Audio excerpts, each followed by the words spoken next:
أعوذ بالله من الشيطان الرجيم. بسم الله الرحمن الرحيم. ولله يسجد من في السماوات والأرض طوعا وكرها وظلالهم بالغدو والآصال. قل من رب السماوات والأرض قل الله. قل فاتخذتم من دونه أولياء لا يملكون لأنفسهم نفعا ولا ضرا. قل هل يستوي الأعمى والبصير أم هل تستوي الظلمات والنور أم جعلوا لله شركاء خلقوا كخلقه فتشابه الخلق عليهم. قل الله خالق كل شيء وهو الواحد القهار. أنزل من السماء ماء فسالت أودية بقدرها فاحتمل السيل زبدا رابيا ومما يوقدون عليه في النار ابتغاء حلية أو متاع زبد مثله كذلك يضرب الله الحق والباطل فأما الزبد فيذهب جفاء وأما ما ينفع الناس فيمكث في الأرض كذلك يضرب الله الأمثال للذين استجابوا لربهم الحسنى والذين لم يستجيبوا له أن لهم ما في الأرض جميعا ومثله معه لافتدوا به أولئك لهم سوء الحساب ومأواهم جهنم وبئس المهاد. اللہ ہی کے لیے زمین اور آسمانوں کی سب مخلوق خوشی اور ناخوشی سے سجدہ کرتی ہے اور ان کے سائے بھی صبح و شام. آپ پوچھئے کہ آسمانوں اور زمین کا پروردگار کون ہے؟ کہہ دیجئے اللہ. کہہ دیجئے کیا تم پھر بھی اس کے سوا اوروں کو حمایتی بنا رہے ہو جو خود اپنی جان کے بھی بھلے برے کا اختیار نہیں رکھتے؟ کہہ دیجئے کہ کیا اندھا اور بینا برابر ہو سکتا ہے یا کیا اندھیریاں اور روشنی برابر ہو سکتی ہے؟ کیا جنہیں یہ اللہ کے شریک ٹھہرا رہے ہیں انہوں نے بھی اللہ کی طرح مخلوق پیدا کی ہے کہ ان کی نظر میں پیدائش مشتبہ ہو گئی ہو؟ کہہ دیجیے کہ صرف اللہ ہی تمام چیزوں کا خالق ہے، وہ اکیلا ہے اور زبردست غالب ہے. اسی نے آسمان سے پانی برسایا پھر اپنی وسعت کے مطابق نالے بہہ نکلے. پھر پانی کے ویلے نے اوپر چڑھے جھاگ کو اٹھا لیا اور اس چیز میں بھی جس کو آگ میں ڈال کر تپاتے ہیں زیور یا ساز و سامان کے لیے اسی طرح کے جھاگ ہیں. اسی طرح اللہ تعالی حق و باطل کی مثال بیان فرماتا ہے. اب جھاگ تو بالکل ناکارہ ہو کر چلا جاتا ہے لیکن جو لوگوں کو نفع دینے والی چیز ہے وہ زمین میں ٹھہری رہتی ہے. اللہ تعالیٰ اسی طرح مثالیں بیان فرماتا ہے. جن لوگوں نے اپنے رب کے حکموں کی بجا آوری کی ان کے لیے بھلائی ہے اور جن لوگوں نے اس کی حکم برداری نہ کی اگر ان کے لیے زمین میں جو کچھ ہے سب کچھ ہو اور اسی کے ساتھ ویسا ہی اور بھی ہو تو وہ سب کچھ اپنے بدلے میں دے دیں. یہی ہے جن کے لیے برا حساب ہے اور جن کا ٹھکانہ جہنم ہے جو بہت بری جگہ ہے. سورہ رات آیت نمبر 15 سے آیت نمبر 18. محترم سامعین، عزیز ماں بہنوں، جیسا کہ اس سے پہلے بھی بیان کیا گیا اور پیچھے جو باتیں چل رہی تھیں کہ اللہ نے مشرکین مکہ کو خطاب کر کے یہاں پر کہا اور اسی تناظر میں دنیا کے تمام مشرکین کو خطاب کیا جا رہا ہے چاہے مسلمانوں میں سے ہو یا غیر مسلموں میں سے جو بھی شرک کرتے ہیں. اللہ نے یہاں ایک مثال دی کہ زمین اور آسمانوں کی تمام مخلوق خوشی اور ناخوشی صبح و شام اللہ کو سجدہ کرتی ہے. سجدہ کا مطلب صرف یہ نہیں ہے کہ جس طرح ہم اللہ کے سامنے اپنے سروں کو ٹیک دیتے ہیں. سجدہ کا مطلب یہ ہے کہ اللہ کے حکم کی تابعداری، جو قانون فطرت اللہ نے بنا دیا ہے اس کے خلاف نہیں جاتے۔ اللہ نے پانی کے لیے قانون فطرت یہ متعین کیا کہ ہمیشہ وہ نشیب کی طرف جائے گا، کبھی ایسا نہیں ہوتا ہے کہ پانی نشیب سے اوپر کی طرف چلا جائے، فراز کی طرف نہیں ہوتا ہے۔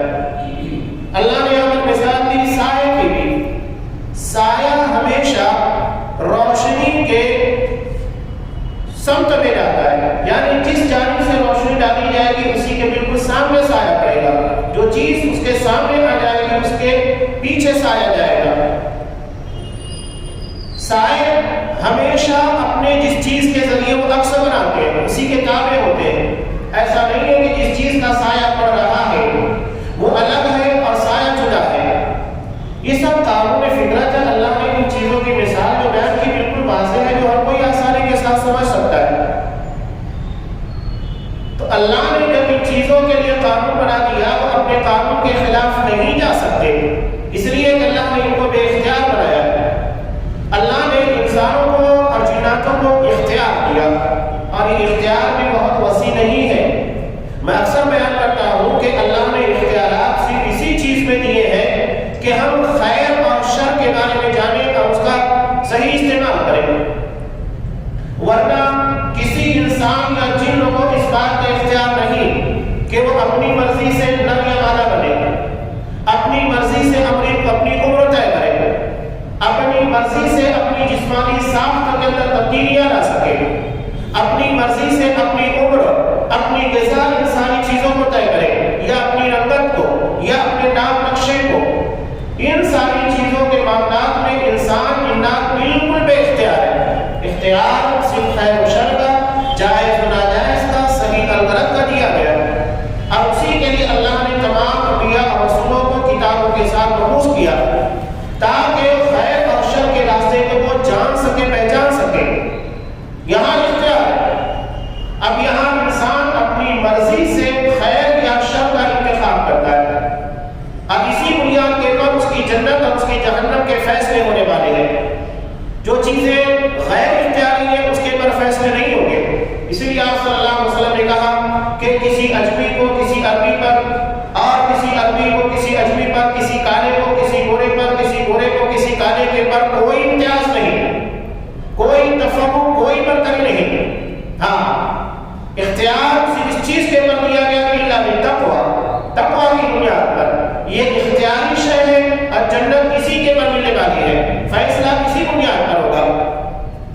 اللہ نے آسمان و زمین کی تمام چیزوں کے بارے میں بیان کیا، یہ اللہ کے قانون فطرت کے تابع ہے۔ کوئی چیز اللہ کے قانون کو توڑ نہیں سکتی ہے، چاہے وہ سورج ہو، چاند ہو، یا آسمان زمین کی کوئی بھی شے۔ ہر چیز کے لیے اللہ نے جو قانون بنا دیا، ہمیشہ روشنی خط مستقیم کے پر سفر کرے گی۔ ایسا نہیں ہو سکتا ہے کہ وہ خط مستقیم سے ہٹ کر خط منحنی کے پر سفر کرے گی۔ سب قانون فطرت کے مطابق ہے۔ اللہ نے پانی کے اندر پیاس ہو جانے کا مادہ رکھا ہے، وہ اپنا کام کر رہا ہے۔ غذا، اناج، انسانی چیزوں کی بنیاد کے پر ہماری جسمانی ضروریات پوری ہوتی ہے، وہ اپنا کام کر رہی ہے۔ کوئی چیز اللہ کے قانون کے خلاف نہیں جاتی۔ اور ایک ظاہری چیز تو یہ ہے سورج کے بارے میں، بخاری کی روایت حضرت ابو ذر رضی اللہ تعالیٰ عنہ سے نبی کریم صلی اللہ علیہ وسلم نے کچھ سوال کیا کہ سورج کہاں جاتا ہے غروب ہونے کے بعد؟ انہوں نے کہا کہ اللہ اور اس کے رسول بہتر جانتے ہیں۔ تب آپ صلی اللہ علیہ وسلم نے کہا کہ جا کر عرش کے نیچے سجدہ ریز ہوتا ہے اور اللہ سے اجازت طلب کرتا ہے کہ کہاں سے نکلوں۔ اللہ اس کو کہتا ہے کہ مشرق سے نکل، وہاں سے نکلتا ہے، اور جب قیامت قریب آ جائے گی، قیامت کا وقت آ جائے گا، اللہ اس کو کہے گا کہ جس جگہ تو ڈوبا تھا، غروب ہوا تھا، اسی جگہ سے نکل، وہیں سے نکلے گا۔ تو یہ بھی سجدہ ریز ہے۔ اب اس کی کیفیت کیا ہے اللہ بہتر جانتا ہے۔ آپ صلی اللہ علیہ وسلم نے کہا کہ وہ سجدہ کرتا ہے، ہم مانتے ہیں۔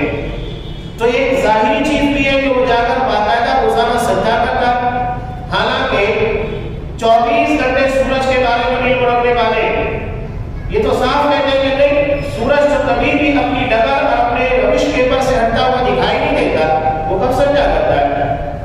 ہم ان ساری چیزوں کے پر ایمان یقین نہیں رکھتے، تمہارا اپنا علم ہے، تمہاری اپنی تحقیقات ہے، اور سائنس کی تھیوریوں اور تحقیقات میں آئے دن تبدیلیاں واقع ہوتے رہتی ہیں، کچھ پرانے معلومات انفارمیشن اور جو تھیوریاں تھیں آج وہ رد کر دی گئی۔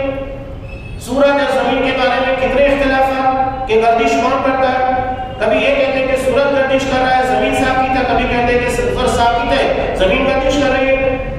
قرآن صاف کہتا ہے تو کل فی فلک یسبحون، ہر چیز اپنے مدار پر اپنے محور پر گردش کر رہی ہے، کوئی ساکت نہیں ہے، ہر چیز گردش کر رہی ہے۔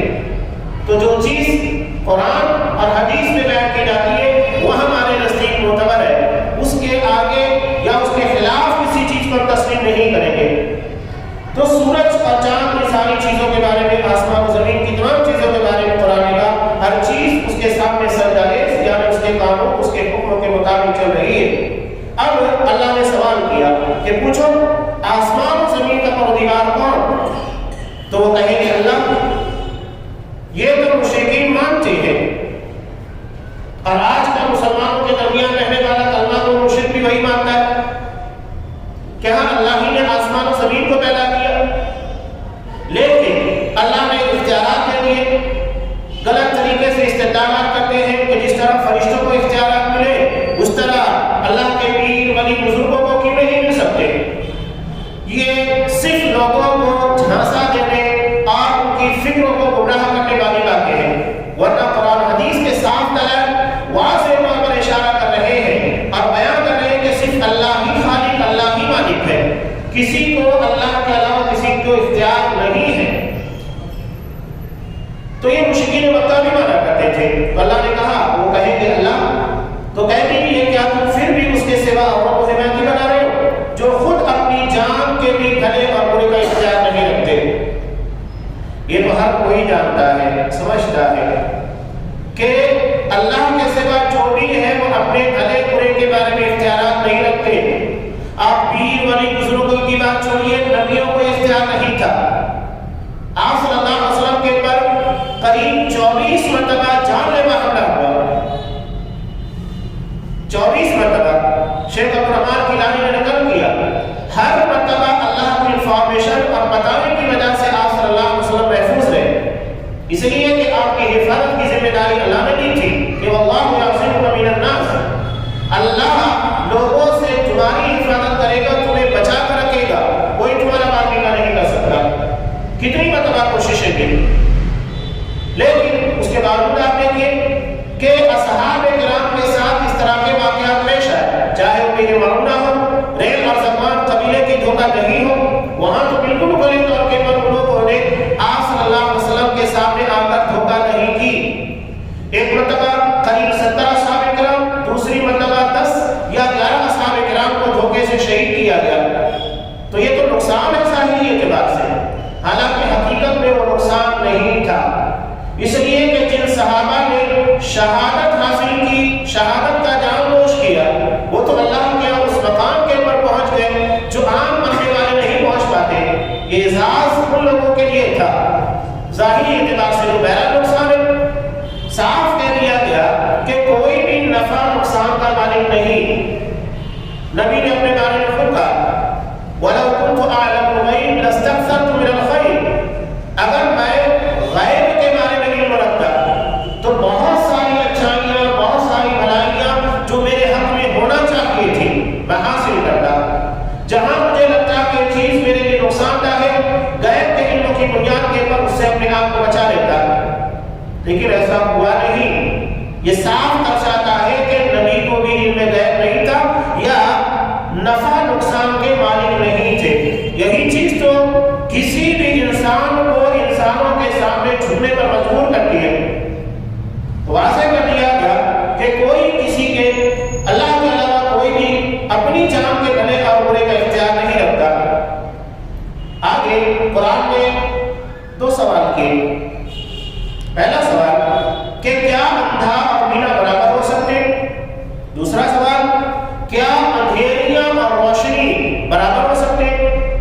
نہیں، دنیا کا کوئی بھی انسان نہیں کہے گا کہ بینا اور نابینا کبھی برابر نہیں ہو سکتے، روشنی اور اندھیرا کبھی برابر نہیں ہو سکتے۔ قرآن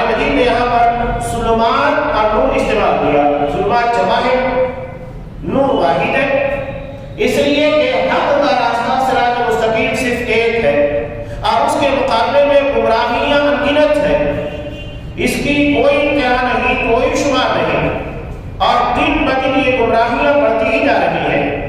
تو نور یعنی صراط مستقیم حق کا راستہ ایک ہے، اس کے مقابلے میں جتنی بھی گمراہیاں ہیں وہ بہت زیادہ ہے، اس لیے قرآن مجید نے ظلمات اندھیریاں استعمال کیا اور اس کے مقابلے میں نور واحد استعمال کیا۔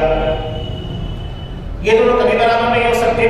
تو ایسے ہی جو شخص اللہ کے بتائے ہوئے راستے پر چل رہا ہے اور جو اللہ کے بتائے ہوئے راستے سے ہٹا ہوا ہے، دونوں کبھی برابر نہیں ہو سکتے۔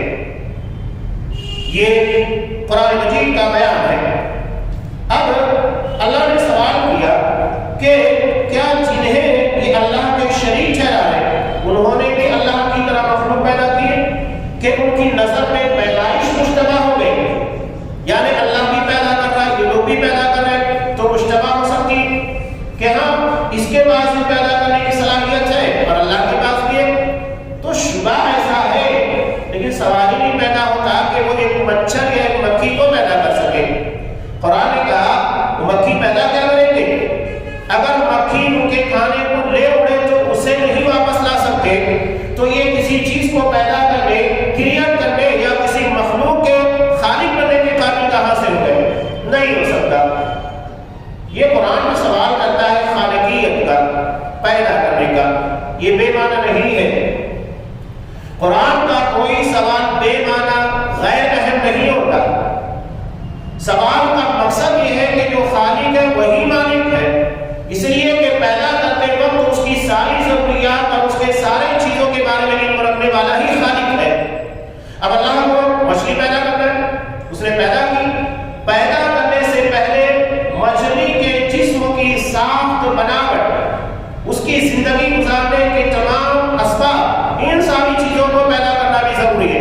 ایسا نہیں کہ صرف مچھلی کو پیدا کر دیا گیا اور چھوڑ دیا گیا، اس کے لیے پانی، اس کے اعتبار سے زندگی گزارنے کے تمام اسباب، اللہ نے اس کو پانی کے اندر پیدا کیا تو تمام کے سارے پانی کے اندر رکھے۔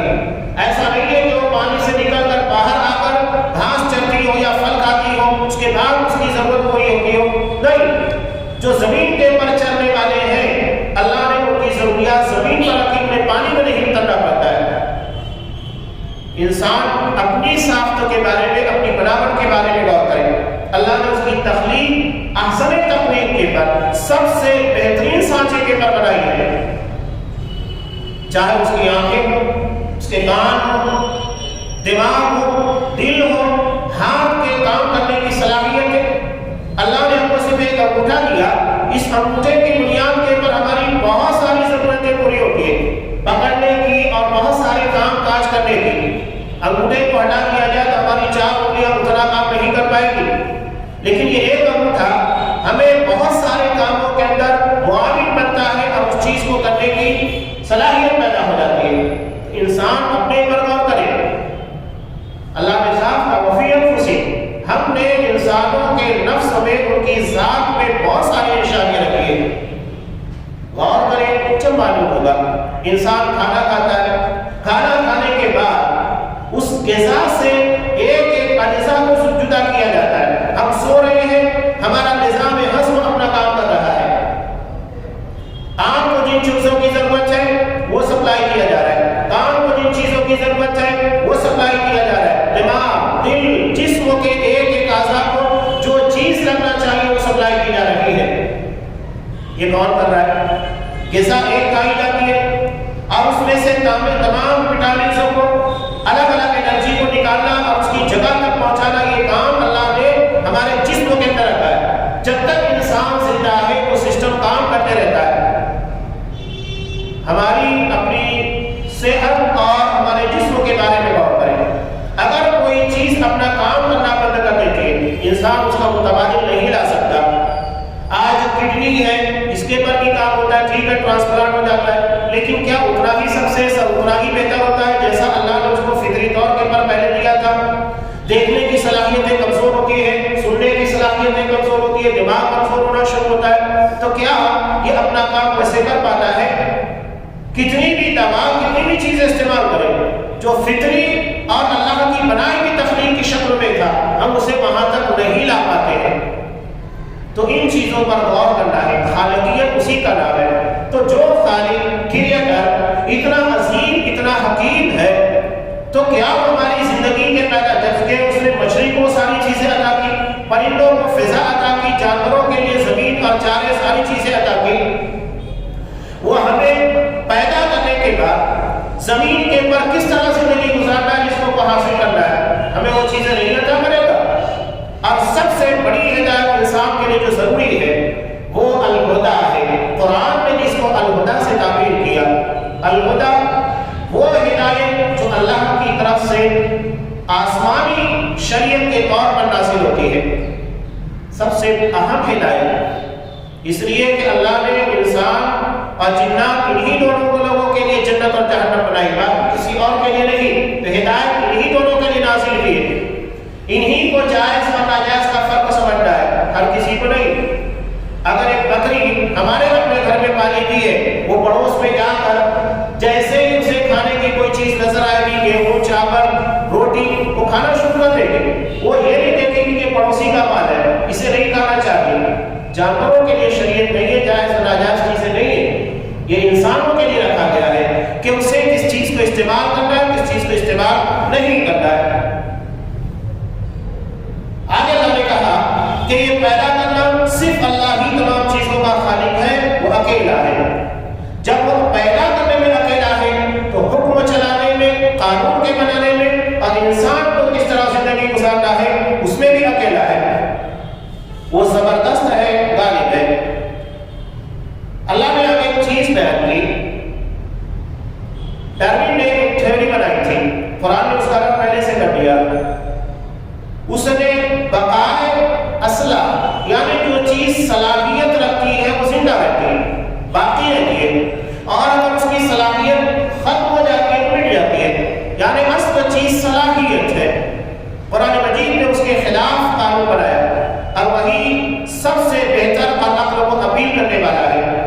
بقائے انفع یعنی جو چیز زیادہ نفع دینے والی ہے وہ چیز باقی رہتی ہے, اور جو چیز نفع دینے میں کمی رکھتی ہے وہ مٹ جاتی ہے, ختم ہو جاتی ہے. اس کی مثال قرآن مجید میں بیان کی کہ آسمان سے پانی برسایا, پھر اپنی اپنی وسعت کے مطابق نالے بہہ نکلے, پھر پانی کے ریلے نے اوپر چڑھے جات کو اٹھا لیا, اور اس چیز میں بھی جس کو آگ میں ڈال کر دباتے. دو مثالیں ہیں, زیور یا ساز و سامان کے لیے اسی طرح کے جھاگ ہے.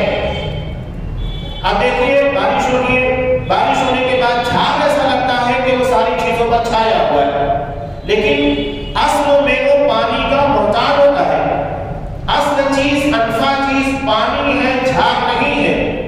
تو کبھی بھی اس کو ٹھکانے لگا دیا جاتا ہے, ختم ہو جاتا ہے. اس کی دوسری مثال قرآن مجید نے زیورات سے دی کہ زیورات کو دبانے کے بعد اس میں جو گندگیاں میل ہوتی ہے وہ باہر نکل جاتی ہے, اور جو چیز انفع ہوتی ہے فائدہ دینے والی وہ باقی رہتی ہے. تو جو چیز پانی ہے انفع ہے, جھاگ ہے, کوڑا کرکٹ, یہ فائدہ دینے والی چیز نہیں, اللہ اس کو کنارے لگا دیتا. اور زراعت میں بھی جو چیزیں انفع ہوتی ہے, سونا ہو چاندی ہو, تو یہ باقی رہتے ہیں, اور جھاگ اور گندگی کو میل کچیل کو کنارے لگا دیا جاتا ہے. یہی مثال دراصل اللہ نے بیان کی بقائے انفع کی, کہ زمین میں وہ چیز باقی رہتی ہے جو انفع ہو, جو زیادہ فائدہ دینے والی ہو, نہ کہ اصلہ ہو یعنی جس کے اندر زندگی کی یا زمین کے پر رہنے کی صلاحیت ہو. اس کے بعد قرآن مجید بیان کر رہا ہے کہ وَأَمَّا مَا يَنْفَعُ النَّاسَ فَيَمْكُثُ فِي الْأَرْضِ, جو لوگوں کو نفع دینے والی چیز ہے وہ زمین میں ٹھہری رہتی ہے, پانی ہے اور دیگر ساری چیزیں. اللہ تعالیٰ اسی طرح مثالیں بیان فرماتا ہے. جن لوگوں نے اپنے رب کے حکم کی بجا آوری کی ان کے لیے بھلائی ہے. دنیا میں قرآن مجید نے جو دو مثالیں بیان کی, پانی کی اور زیورات کی, یعنی ایک وقت آتا ہے کہ جب ان کو صحیح اور غلط اور چھانٹنے کے لیے اس موڑ کے پر لا کر کھڑا کر دیا جاتا ہے. تو جو نفع دینے والی چیز اس کو رکھا جاتا ہے, باقی چیزوں کو پھینک دیا جاتا ہے, جلا دیا جاتا ہے, رکھ دیا جاتا ہے. یہی معاملات اللہ کے قیامت کے دن انسانوں کے درمیان ہوگا.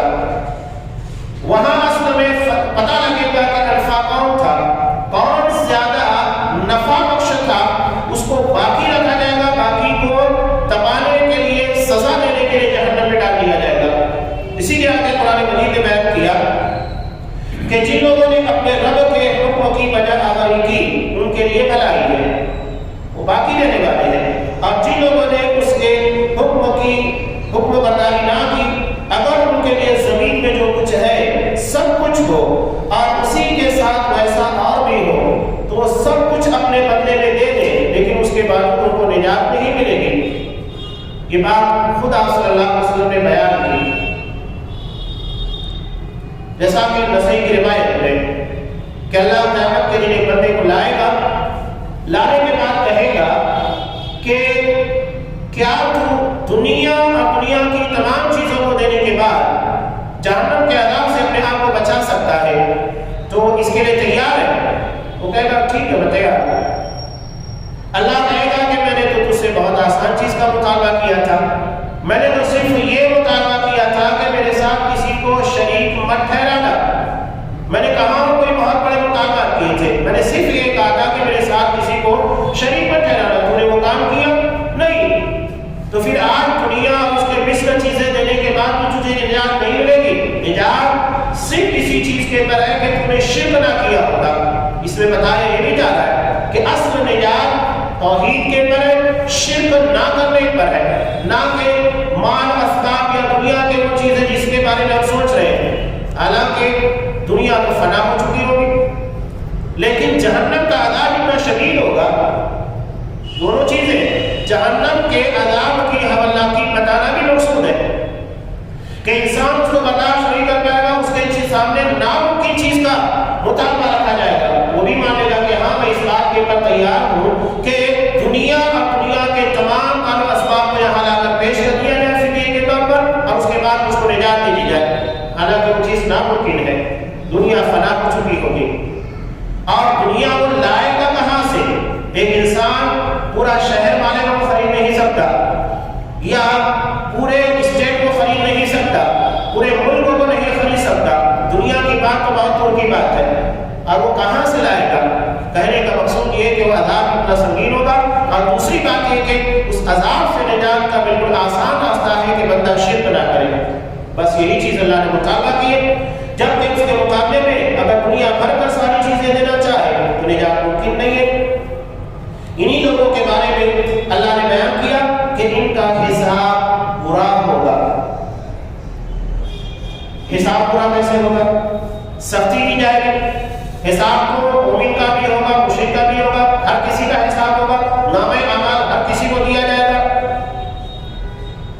بخاری میں روایت میں ہے کہ جب نبی کریم صلی اللہ علیہ وسلم نے اس بات کا تذکرہ کیا کہ برا حساب کیسے ہو سکتا ہے، تو آپ صلی اللہ علیہ وسلم نے کہا، حضرت عائشہ نے کہا تھا کہ اللہ کے رسول، اللہ قرآن مجید میں کہتا ہے کہ جس کے نامہ اعمال کو اس کے دائیں ہاتھ میں دیا جائے گا اس کا آسان حساب ہوگا، تو یہ برا حساب کیا ہے؟ آپ صلی اللہ علیہ وسلم نے کہا کہ ان کے حساب و کتاب کو، نامہ اعمال کو اللہ کے پاس پیش کیا جائے گا، بس سرسری ان کے نامہ اعمال کو دیکھ کر ان کو بخش دیا جائے گا اور ان کو نجات دے دی جائے گی۔ لیکن وہ اما من نوقش، جس کے حساب میں باریکیاں کی گئی، ایک ایک چیز کی جانچ پڑتال کی گئی، تو سمجھ لو ہلاک ہوگا۔ ایک مثال بہت اچھی شیخ عبدالرحمن گیلانی نے سندھ میں پیش بھی کی، وہ کہتے ہیں کہ اگر ایک بادشاہ اپنے غلام کے بارے میں یقین رکھتا ہے کہ میرا وفادار ہے، میرے ساتھ خیانت نہیں کرتا، بے وفائی نہیں کرتا، اس کی چھوٹی موٹی غلطیوں کو نظر انداز کرتا ہے، وہ چھوڑ دیتا ہے، نظر انداز کرتا ہے، اس کے بارے میں پوچھتا بھی نہیں۔ لیکن اگر اس سے شک ہو جائے کہ یہ میرے ساتھ غداری کر رہا ہے، بے وفائی کر رہا ہے، تو پھر اس کی معمولی باتوں کے بارے میں بھی نظر رکھتا ہے، پوچھ تاچھ کرتا ہے، ایک ایک چیز کے بارے میں پوچھتا ہے، اس لیے کہ وہاں اسے بے وفائی کا شک ہو چکا ہے کہ یہ میرے ساتھ خیانت کر رہا ہے، اور اس بارے میں وہ شک کرتا ہے اور سختی کرنا شروع کرتا ہے۔ یہی دراصل حساب کی سختی ہے، جس کے بارے میں اللہ نے حساب و کتاب میں سختی برتی، اس کا مطلب یہ ہے کہ اس کو اللہ سزا دینا چاہتا ہے، تبھی اس کے ساتھ سختی کر رہا ہے۔ ورنہ مسیح کی روایت میں کہ اللہ ایک بندے کو اپنے پاس بلائے گا، بالکل قریب کرے گا، اپنے قریب کرنے کے بعد اس کے گناہوں کو یاد دلائے گا کہ تو نے یہ گناہ کیا تھا،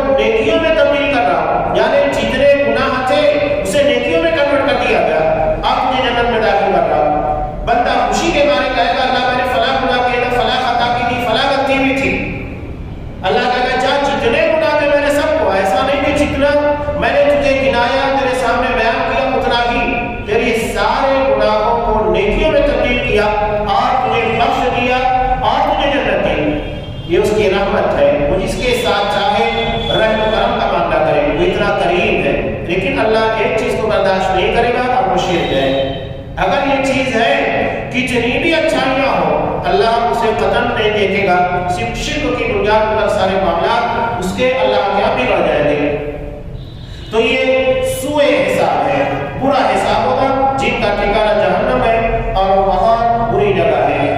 آگے مشرکین کے تناظر میں کچھ اہم باتیں ہیں، اور انہوں نے اللہ کے ساتھ کچھ وعدے کیے تھے جسے عہد میثاق سے تعبیر کیا جاتا ہے، اس کا بھی تذکرہ ہے۔ اور ان لوگوں کے درمیان کچھ باتیں جو چلا کرتی تھی، ان کی اپنے سوچ، ان کے خیالات اور افکار تھے، ان کا تذکرہ اور اس کا رد قرآن مجید نے کیا ہے۔ انشاءاللہ آئندہ درس میں ان چیزوں کو تفصیل کے ساتھ بیان کیا جائے گا۔ اللہ تبارک و تعالیٰ سے دعا ہے کہ اس کی وحدانیت کو جیسا سمجھنا چاہیے ویسا سمجھنے، اور اس کا جیسا حق ادا ہونا چاہیے ویسا حق ادا کرنے اور نبھانے کی توفیق عنایت فرمائے۔ آمین۔ وآخر دعوانا